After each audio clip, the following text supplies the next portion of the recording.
the big print, because there's a chapter-long reading, but the sermon is shorter to compensate. All right.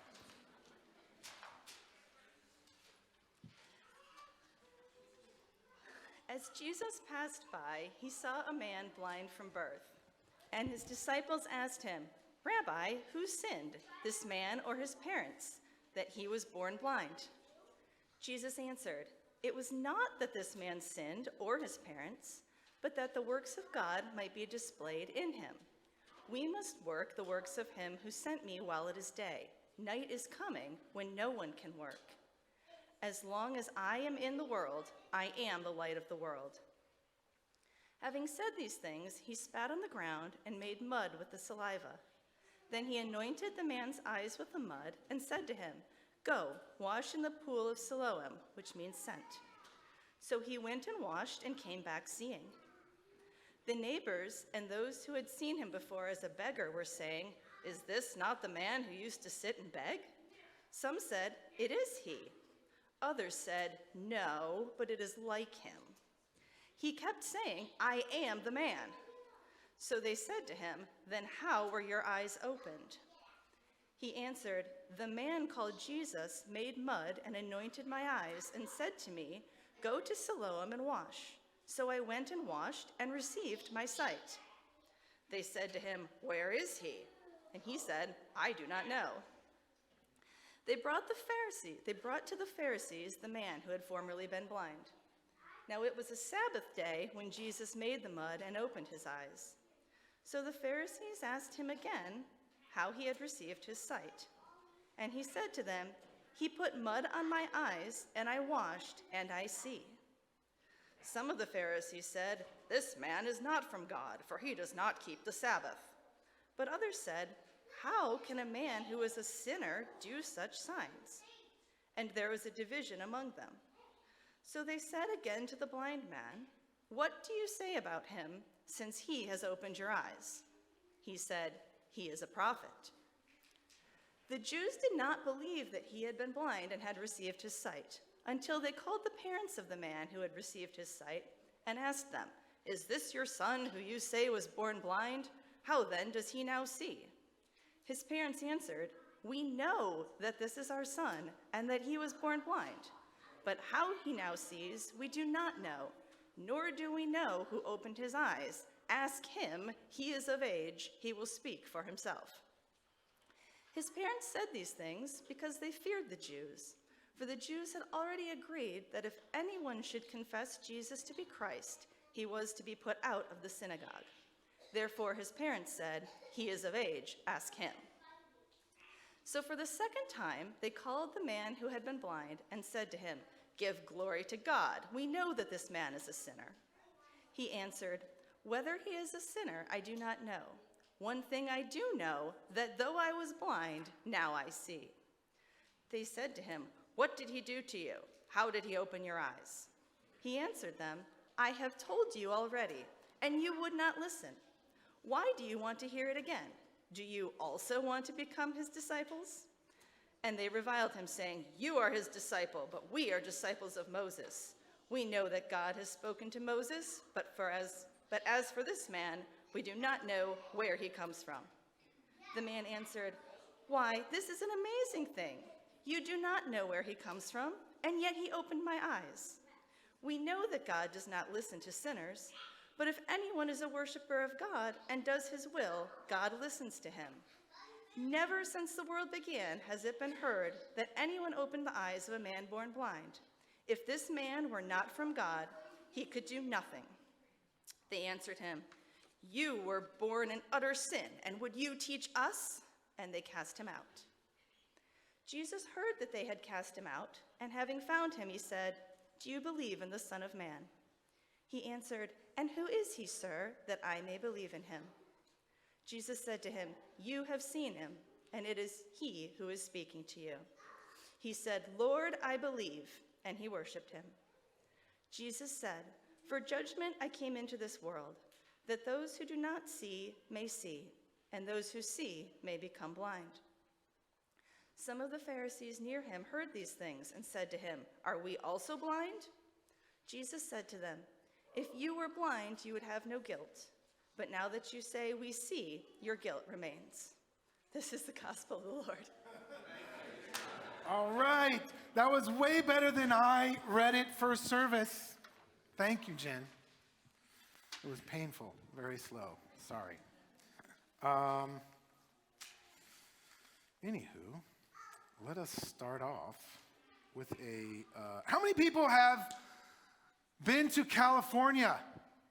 Have lived there? Oh my goodness, look how many.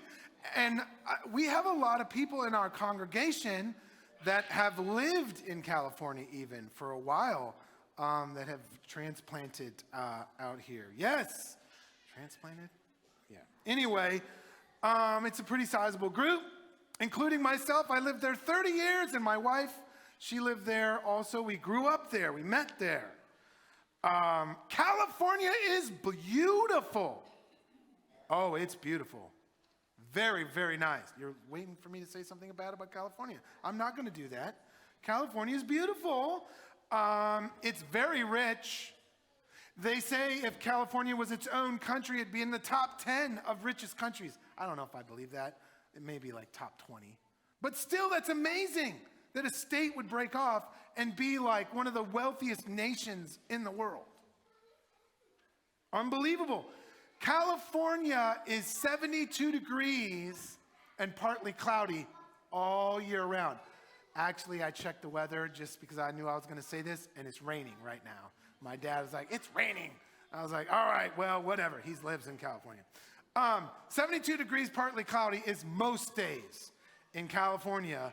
It is awesome. My wardrobe in California had 2 pieces, t-shirt and shorts, for the first 23 years of my life until I had to dress for work, and I said, wow, these work pants, they go all the way to my ankles. Oh my goodness. Yeah, that was kind of the thing in California. And most people, it is just kind of a casual place because the weather is always awesome. And it's a nice place to live. But there is a problem. There is a big, huge, and giant problem in California. Do you know what it is? Pollution? There's pollution everywhere. Huh? It's expensive. Well, I guess but if you're rich, it's not a problem. What? Yeah, you know. California doesn't have enough water. The kind people from Colorado have donated much water, not donated, but sold probably, much water to California to keep it alive. California would be dead without imported water that came from outside and came into California. This is I give you this illustration to start off with because this pool of Siloam that was in your reading is hard to understand what that's all about. Well, Shiloah was the kind of river aqueduct things, I hope I'm saying that right, that came into Jerusalem. Jerusalem was a big city, and it could not survive without importing water from outside of it. And so the pool that all of that came into was this pool where this blind man washed himself. It was talking kind of about something coming outside and coming in to restore and keep life alive. All right, so there you got it. In this passage this morning, Jesus meets a man born blind. The people think it's a result of the man's sin. Oh, he must have done something wrong. That's why he's, blind, because he's been cursed. Punishment for his sin. That's what they're thinking. He deserved it, being punished by God. There are people, Christians, Jews, who seem to take on this sort of perception of themselves. I've noticed over my lifetime that people kind of see themselves as, when they do things wrong, well, God is cursing me. And God is doing this to me as a test. I remember I was an intern in Cumberland, Maryland, at a hospital when I was getting all the credentials to be a pastor. And I went into this room every day to pray for this man. And every time I came in, he knew I was the chaplain on duty. And he says, "Trials of Job, I'm in the trials of Job," and that would be his statement. And I mean, I'd be like, oh man, he must really be suffering. And he must be thinking that all the things in his life that he's done, God is punishing him. That's kind of how he described it. Do you hear this? Is this something you do maybe? Do you know somebody in your life that kind of has this way of thinking? Another group of people around this blind man, let's get back to the story, around the blind man, must have known him. And they are going to have a different take on this. They think this guy's a good guy. He's not a bad guy. The blind guy he's a good guy. He's a beggar and, he's nice. It's not his sin. It's not his fault. It's something his parents did, right? Which makes sense, right? He was born blind. He's been blind his whole life. It must have been something that happened before he was alive that's being cursed. Oh, it's his parents, those bad people, right? They're the ones that are the problem. Lots of us today have similar thoughts. We say lots of times we are a product of our parents. Somehow the characteristics of our parents have been passed down to us. And in a psychological way, that could be something that is very identifiable. We see the same problems in our kids. Look at our kids, and we believe that we are passing down traits to them. Anger issues. And then we see our kids having anger issues, like, oh no, that's what I do, and I'm passing this down. I'm cursing them with this terrible personality trait that I'm passing to them. Fear of failure. Overeating issue. This family is big bones. It's genetic, right? Addictive personalities. We see our addictive personality traits and we pass it down to our children and we feel like, oh no. Or we have an addictive parent that, I'm addicted to things because of my parents,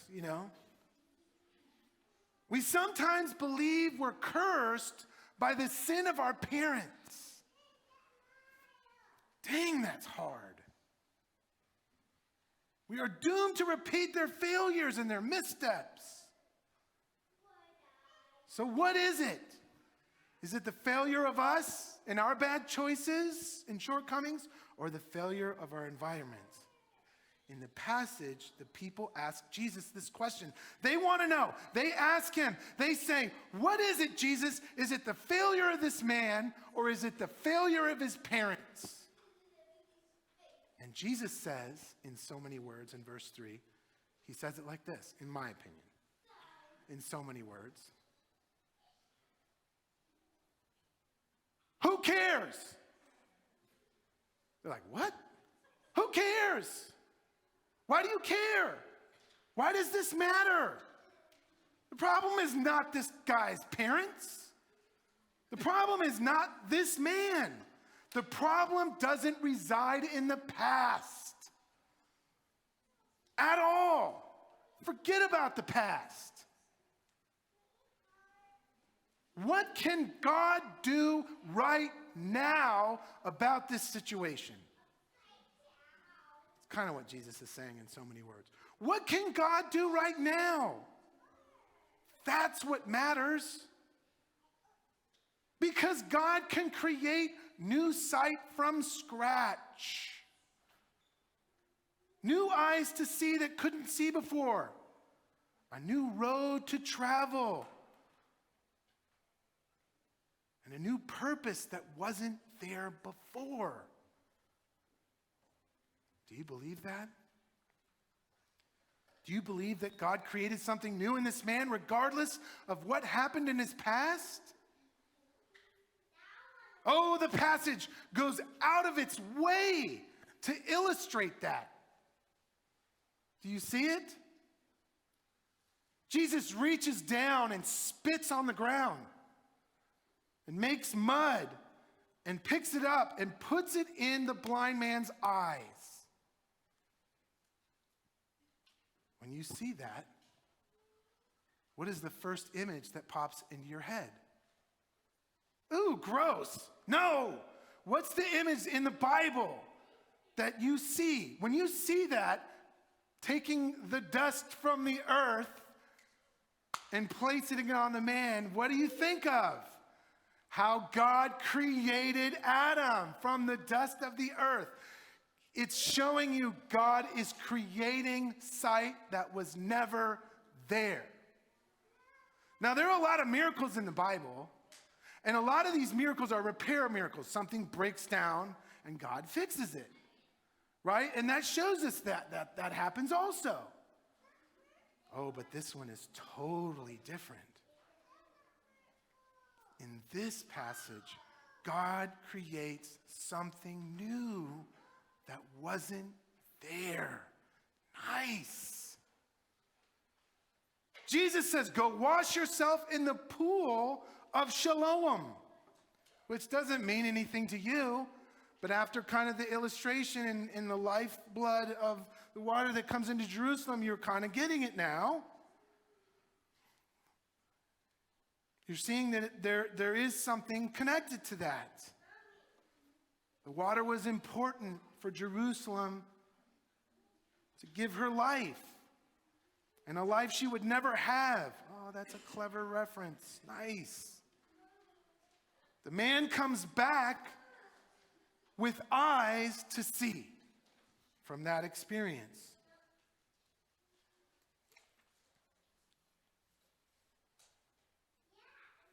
This involves a whole new creation.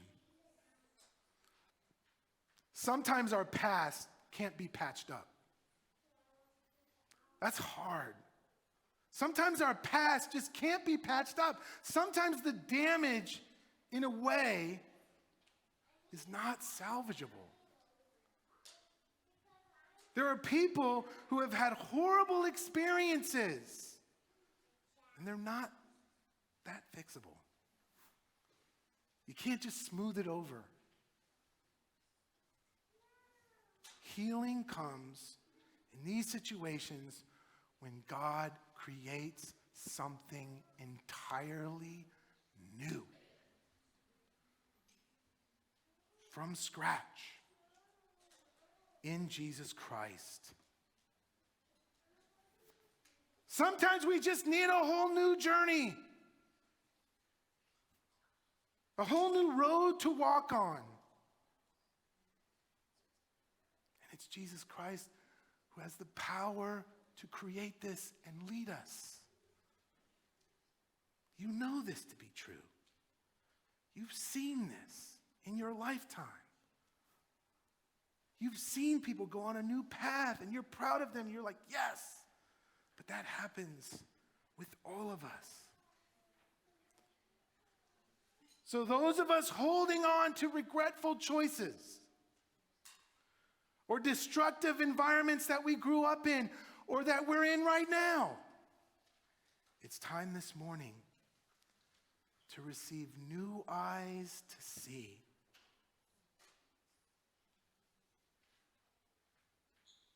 To put on God's grace. To experience the real presence of Jesus Christ. The substance and the element that is the Lord's Supper that he gave us 2,000 years ago because he knew about this day and this moment when you would need him to be present in your body in a tangible and in a concrete way, to know there's no mistaking that what is redeeming you has come outside of you, into you, with grace and unconditional love.